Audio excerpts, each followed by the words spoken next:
나에게 치유학교란 담대함을 갖게 했습니다. 첫 번째는 저는 치유에 대한 것은 오래전부터 경험하고 기도를 해왔는데 어떠한 제한이 있었어요. 처음에는 평신도로서의 제한이기 때문에 누구를 기도해 주는 게 두려웠고요.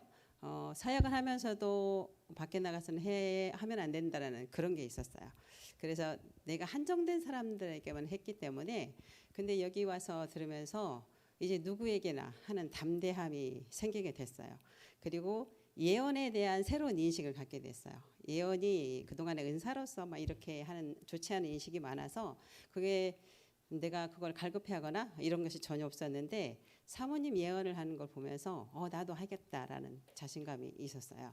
그래서 지금 이렇게 사역을 양육을 하면서 해보면 너무 감사하게 하나씩 풀어지는 게 너무너무 감사해요. 그래서 제가 매주 간증이 있었잖아요.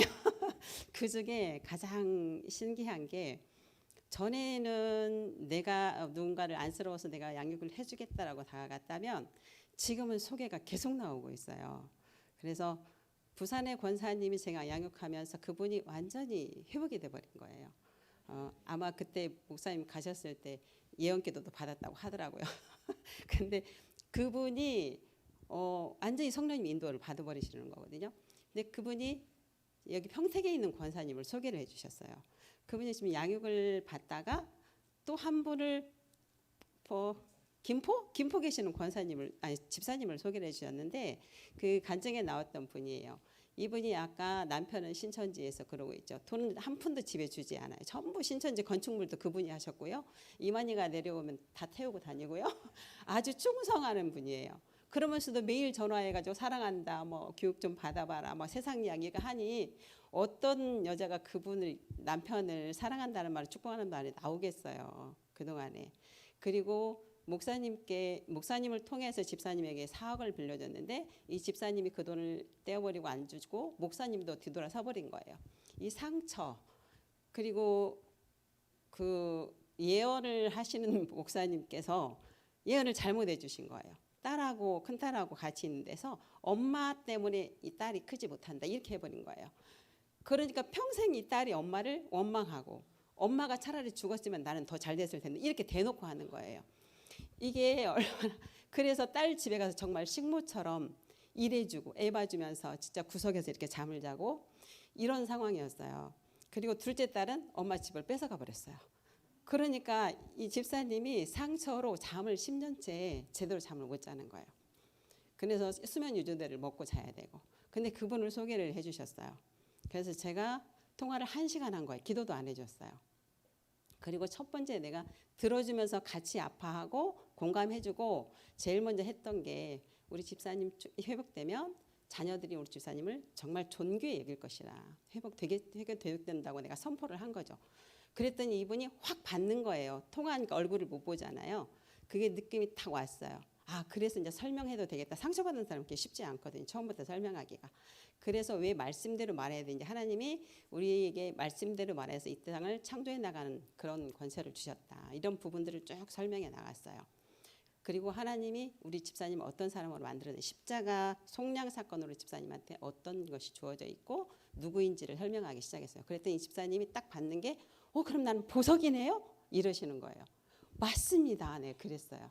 그리고 용서에 대해서 얘기를 하면서 그 용서가 쉽지가 않죠. 근데 저의 경우는 제 마음에서 우러나와서 한 게 아니라 말씀이 그렇다니까. 용서하고 원수도 사랑하라고 했으니까 그러면 저는 하나님 제 입으로는 안 돼요. 그렇지만 말씀이 그렇다니까 제가 말씀에 순종하여서 용서합니다. 축복합니다. 내 입을 열어서 했더니 어느 순간 마음으로부터 그게 되더라. 이게 설명을 하고 하나님이 공의에 대해서 설명을 했어요. 공의는 옳고 그름인데 하나님께서는 우리를 죽이지 않으시고 예수님을 십자가에 대해서 우리를 용서하지 않았냐. 그러면 우리가 용서 못할 게 뭐가 있겠냐. 그러면 제가 용서할 것이 하나도 없네요. 와! 하고 소리를 지르는 거예요. 그러면서 그 4억이 자기는 수강료를 내고 배운 거네요 라고 말씀을 하시는 거예요. 이게 확 달라지신 거예요. 이분이 자기가 변화가 돼 날마다 성령 인도하면서 성경이 깨달아지는데 매일 아침 전화가 오는데 제가 너무 신이 나요. 말씀이 이게 이렇게 풀어졌는데 맞아요? 네, 맞습니다. 그랬는데 너무 놀랍게 변화가 되고요. 이분이 그렇게 되니까 자기를 그렇게 예언 기도를 잘못 해주신 그 목사님을 소개를 해주신 거예요. 광주에. 이분이 유방암으로 3년째 투병 생활을 하고 있고요. 항암 12번, 방사선 30번. 그래서 밥을 못 먹고 걷기가 힘든 거예요. 허리 디스크도 있고 이 몸이 다 안 좋은 거죠. 그래서 그분한테 밥 좀 먹고 싶다고 처음에 그러시더라고요. 암 사라졌다고 선포하고 밥 먹을 거라고 선포했는데 기도 중에 밥을 먹고 싶은 마음이 생겼대요. 그리고 1시간 후에 카톡이 왔어요. 정말 감사합니다. 밥을 국 말아서 맛있게 먹었습니다. 이렇게 오셨어요. 그 다음날 걷고 싶다고 해서 허리 다리 다 했는데 기름 부음이 넘친다고 본인이 막 울면서 어쩔 줄 모르더라고요. 그리고 나서 걷는 거를 지금 50분 이상 산책하시고요. 어제도 통화했는데 저한테 지금 양육을 받고 있어요. 너무 놀라워서 막 이분이 이제 소리 지르기 시작하는 거예요. 다시 깨달으니까. 그러면서 완전히 살아났어요. 6월 달에 이제 검사 받으러 갈 건데 깨끗할 거라고 본인도 믿는다고 말씀을 하시더라고요. 그분이 대전 목사님도 한번 소개시켜 줘서 전화 기도를 했고요. 계속 이렇게 나오는데 그 아까 하 집사님이 이런 경우가 있어요. 이제 사위하고도 사이가 안 좋고 막 이제 그렇게 했으니까 하고 말도 안 하고 안 쳐다보고 그랬었는데 딸 사위가 지금 여행을 간다고 하는 거예요. 그 소리를 들으니까 속이 상한 거예요. 나도 가고 싶은데 하나님 나도 가고 싶은데 이랬대요. 그랬는데 오늘 아침에 사위가 전화가 왔대요. 사위가 딸한테 어머니 모시고 가자고. 빨리 상의하라고. 하고 딸이 옷 사준다고 가는 거예요. 할렐루야. 너무 기가 막히고 감사한 거예요. 하나님 역사하심에.